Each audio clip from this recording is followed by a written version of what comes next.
Hello, everyone. Welcome to Chapter 10. Chapter 10 is going to be on systems of equations.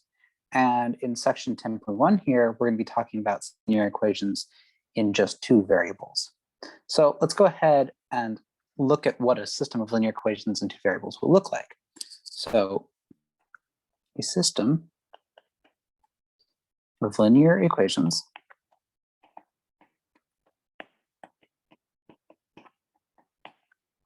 in two variables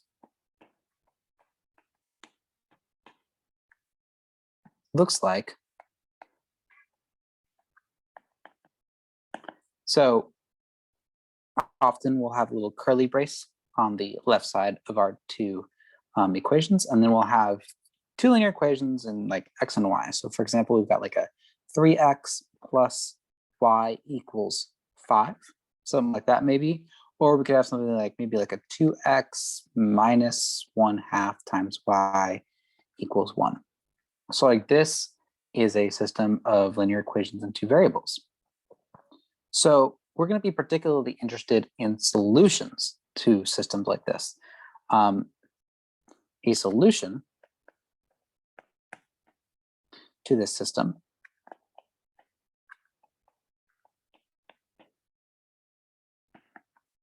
is a solution to both at once. So what exactly do I mean by that? Well, for this system up here,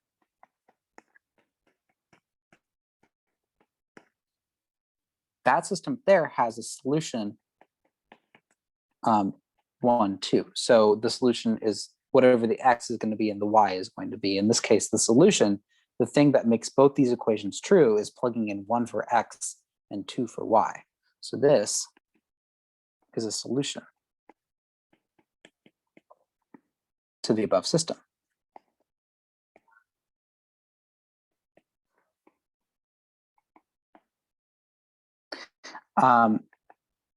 And if we want to see this in maybe a little more detail as to why it's a solution to this system, if we plug in 1 for x and 2 for y to the first one, so we get 3 times 1 plus 2. Well, that's just 3 plus 2, right? So that's 5. And that's good because there's a 5 right there. And then if we plug in 1 for x and 2 for y into the second one, so like 2 times 1 minus 1/2 times 2, that's 2 minus 1, that's 1. That's good because that's what the second one equals. So 1, 2 is a solution to the system. And we're going to be really interested in finding solutions to systems like these. So for systems of linear equations in two variables, there are two main ways to solve systems like this. The first one, a little bit simpler, a little less, more broadly applicable. It's called the substitution method.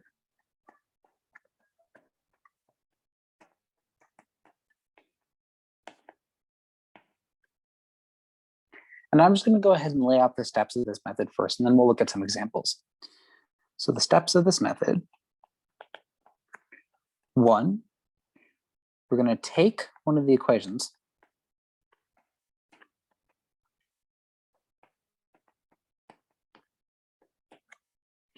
and we're going to solve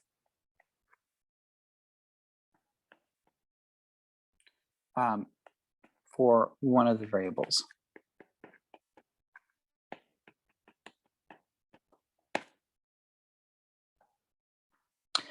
Then you're going to, step 2, substitute this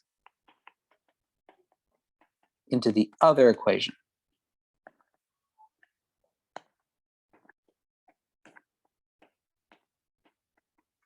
Step 3 is, after you've done that, you want to solve for the second variable.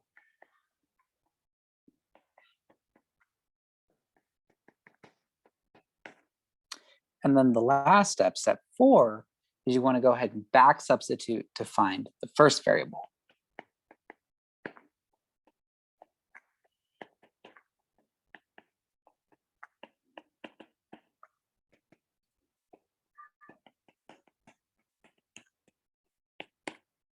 Okay, So let's go ahead and see these steps in action.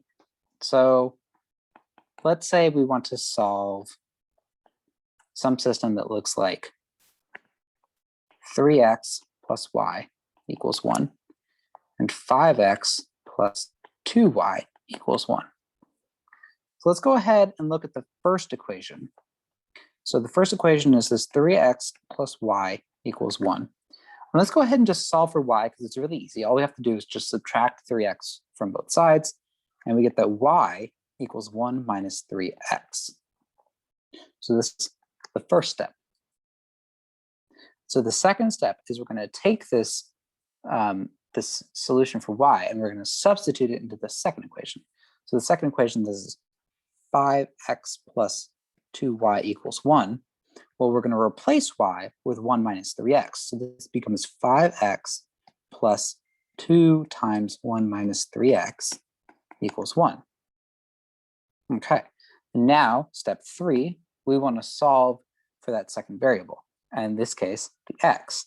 So we're just going to go ahead and solve for x. So we've got 5x plus 2 times 1 minus 3x equals 1. I'm going to go ahead and distribute that 2 out. So we get a 5x plus 2 minus 6x equals 1. And we can combine like terms to get a 2 minus x equals 1. Subtract away, we get minus x equals minus 1. And so therefore x equals 1. And then the last step, step 4, the back substitution, is we have x equals 1, and we know that y equals 1 minus 3x from up here. So we can replace x with 1, and then do just some simplifying, and we get that y equals negative 2. So that's the back substitution step. So then from here,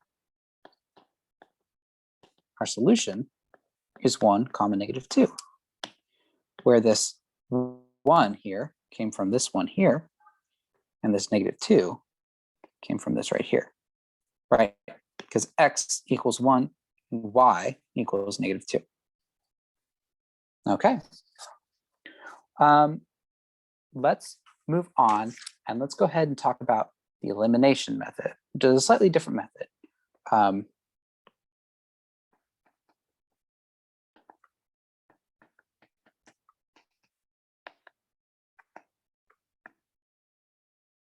The elimination method is nice because it illustrates some ideas that we're going to be using later on, especially when we start talking about matrices and systems of linear equations with more variables. Because the substitution method can get really messy as you start adding more and more things you need to solve for. Okay, but the steps of the elimination method are as follows. First, we're going to multiply one or more of the equations by some numbers so that the coefficient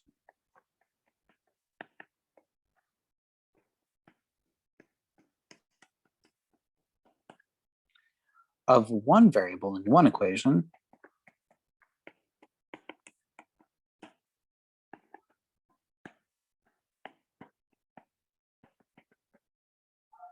is the negative of the coefficient of that same variable in the other equation.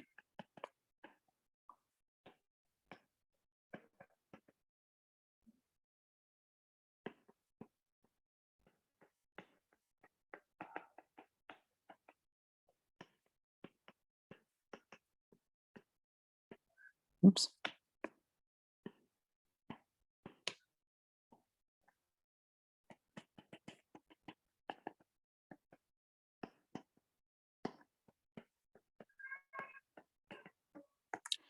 This step sounds really complicated, and it's one of the harder steps of this elimination method. But once we start seeing examples of it, you'll kind of start to see what I mean. You'll kind of start to see what numbers we want to be multiplying the equations by. Okay, so once we do this first step, step 2, because we're going to add the equations together.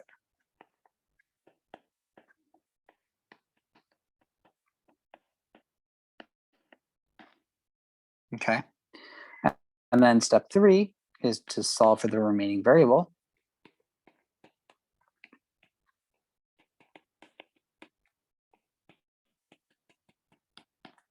And then step 4 is to go ahead and back substitute to find the other.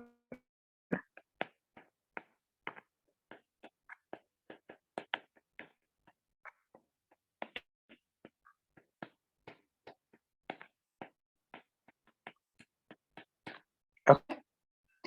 So let's go ahead and implement these steps. Let's look at an example. Let's say we want to solve something like x minus y equals 3. And let's do x plus 3y equals 7. Okay. So I'm going to go ahead and I'm going to focus in on the x's here. And I want to take one of these equations, I want to multiply it by a number so that the coefficient in front of the x on the top is opposite sign, but still like the same number as the coefficient in front of the x on the bottom. So for example, let's say I want to multiply this bottom line by -1. And what that does for us, so the top one stays the same, and the bottom line becomes -x plus, or not plus, sorry, minus 3y equals -7. Make sure you distribute that -1 all the way through. And the reason I did that is because we have a 1 in front of here and a -1 in front of this x. And that's exactly what we're going for. And we're going for that. So this was the first step here, because in the second step, when we add the equations together, so x minus y equals 3, -x minus 3y equals -7. When we add them together, this x minus x is going to pop out a 0. And we like that because when we go ahead and add the rest of the terms, so minus y plus -3y, that's minus 4y. And then 3 plus -7 is going to be -4. So now, because I multiplied that bottom line by -1, the x's have canceled out, and I'm left with just an equation in terms of y. And that's good because now I can solve for y. So we've got -4y equals 4. And if I just divide both sides by -4, I think we find that y is going to be equal to 1. And now we can go ahead and back substitute. To back substitute, all we got to do is just pick one of the original equations from the system. Let's say I want to pick like this one up here. So we'll bring that down. So we have x minus y equals 3. And because we found that y equals 1, we can go ahead and replace it. We get x minus 1 equals 3. And then if we just add 1 both sides, I get that x equals 4. So the solution to this is 4, 1. All right. Let's go ahead and look at another example to kind of get a good feel of this method. So let's go ahead and say we want to solve something like -5x plus 2y equals -18 on the top. And let's say on the bottom, we have a 4x plus 3y equals 19. Okay. For this one, just to kind of mix it up a bit, let's go ahead and look at the y's. And we want the coefficients for the y's, that in this case, the 2 and the 3, we want to multiply these equations so that they're the same number but opposite sign. And I think the good choice for this one is I want to multiply the top by 3 and the bottom by -2. Because when I multiply 3 by 2, I'm going to pop out 6. I multiply -2 with 3, I'm going to pop out a -6.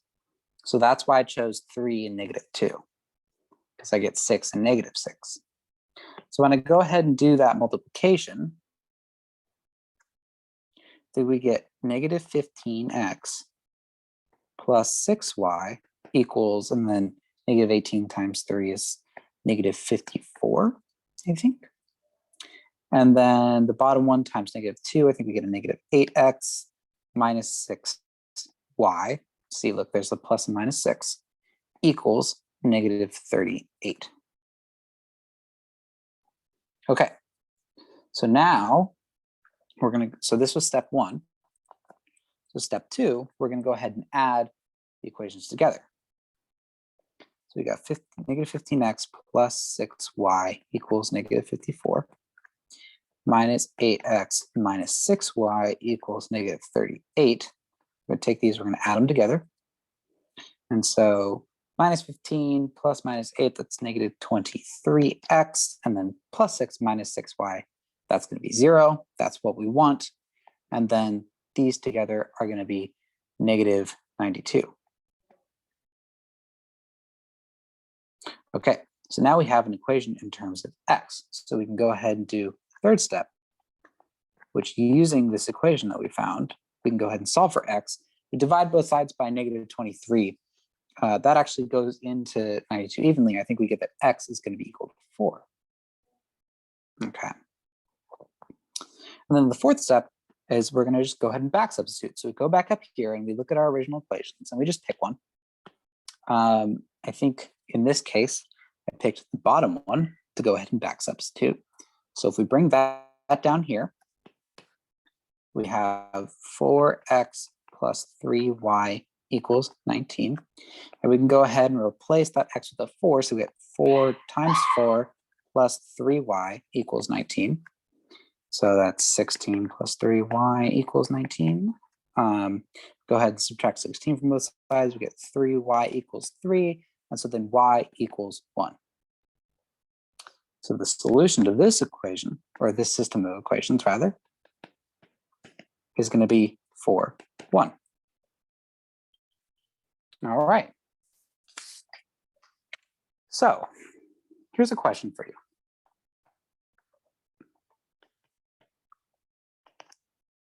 Is there always a solution?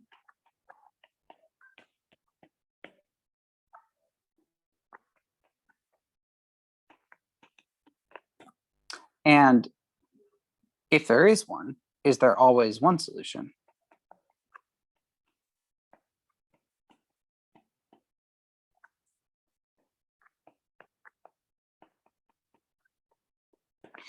It's been the case for the examples we've seen so far, but is that always true? Well, to kind of think about this question, let's think about what we're doing graphically. Graphically, when we're looking at systems of equations, we're finding where the lines cross.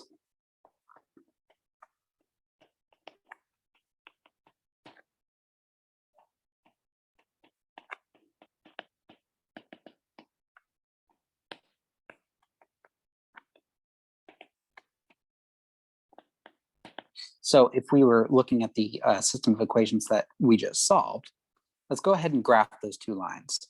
And let's take a look at what's happening.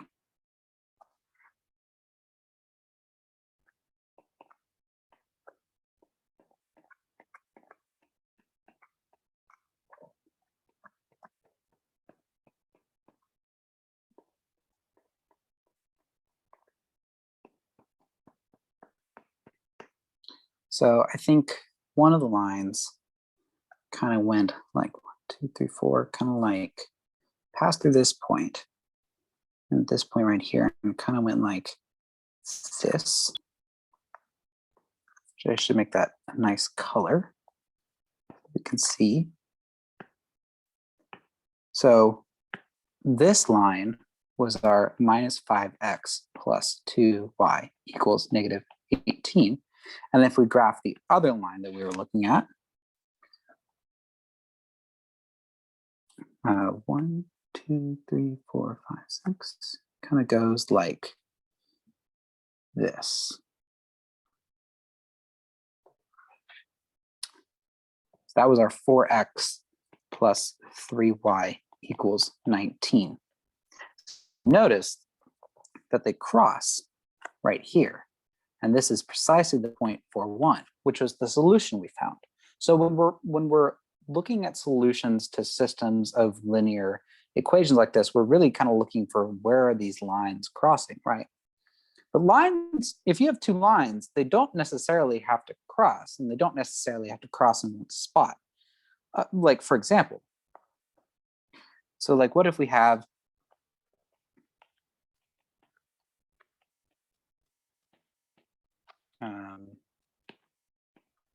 maybe a graph that looked like this, two parallel lines. Parallel lines never cross, right? So in this case, there's no solution. And we'll see what that looks like in the algebra in just a minute. Like a different scenario that might happen is if you have one line that kind of looks like this maybe, and then maybe the other line lies right on top of it. That's a bad representation. Let me try again. Right on top of it. So there's two lines here.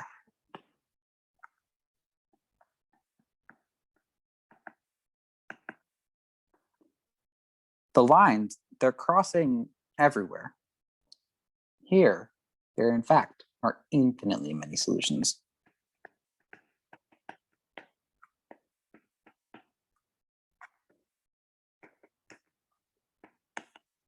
So to answer the question, no, it's not always the case where there's a solution. And if there is a solution, doesn't necessarily mean there's only one. But let's go ahead and look at examples of these so that we can recognize when this is happening. Let's say we were looking at a system and we wanted to solve it.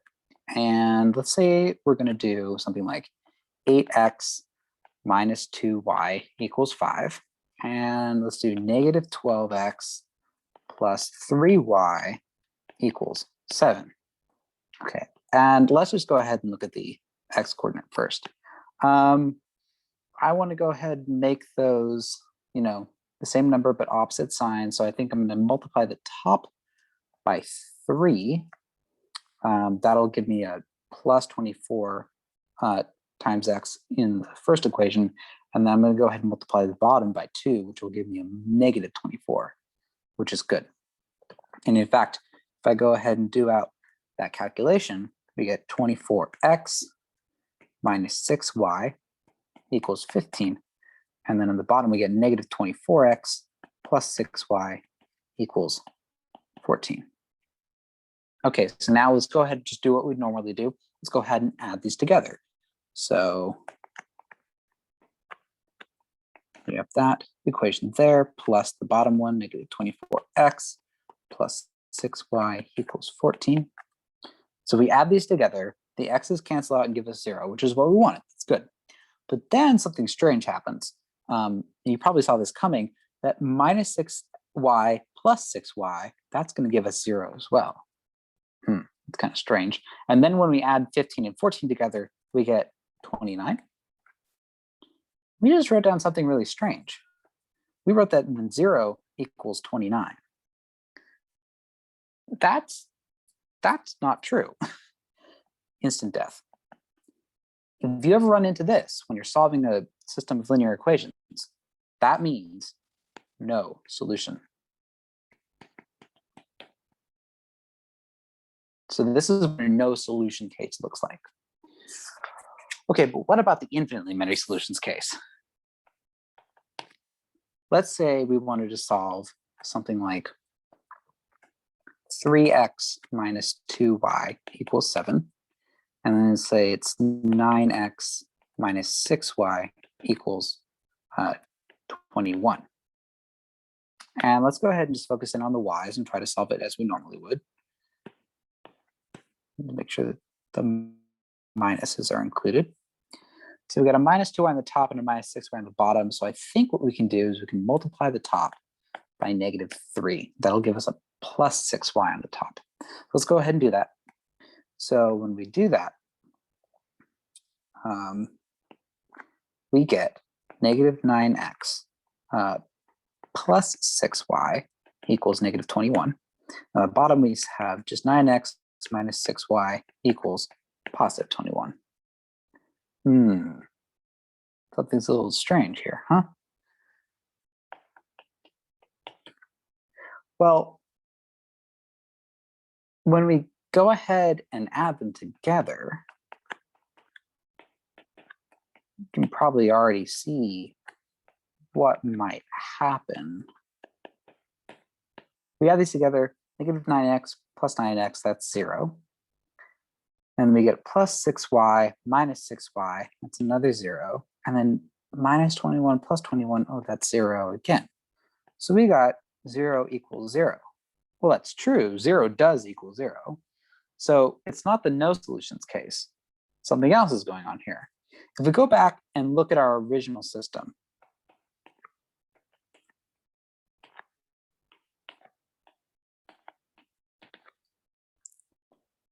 and we had 3x minus 2y equals 7. 9x minus 6y equals 21. Instead of multiplying the top row by 3, I'm going to go ahead and multiply the top row, or sorry, instead of multiplying it by negative 3, I'm going to multiply it by positive 3 this time. Okay, and when we do that, we get a 9x minus 6y equals 21, which matches exactly with the bottom. These are the same line. You ever get the point where you have the same line, the same equation for both rows, this means infinitely many solutions.